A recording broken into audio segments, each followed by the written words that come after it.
Chavit Singh Song Mai Banat sa Malacañang, Binunyar, and nakaraan, NG Presidente Bongbong Marcos.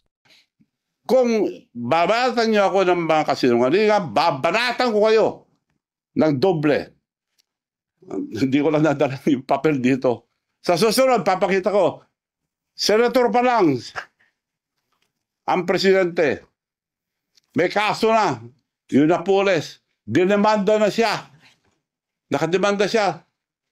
Pakuha mo nga yun. Hindi ko na nadala. Yun ang on record.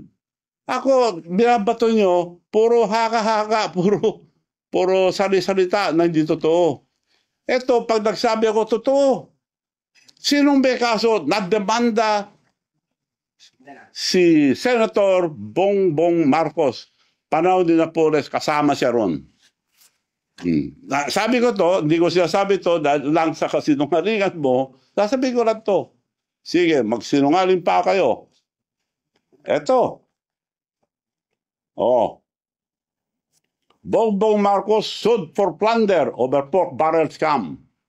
Ayan ang nakarecord. Madam Spokesperson. Ito. Girl, tingnan mo ito, girl. Ito.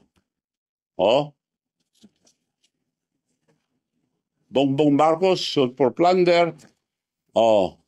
Plunder filed versus Bongbong Marcos over 205 pork barrel scam. Yan ang record. Hindi ko na sana ilalabas to, pero girl, ikaw nag-umpisa, tatapusin ko. Pagsalita kayo, yung totoo.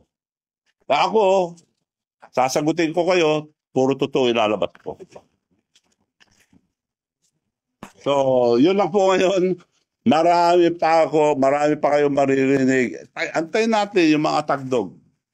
Puro kasinungalingan. Ulitin ko po, kung may katotohanan, yung mga sinasabi nyo sa akin, magpapakulong ako.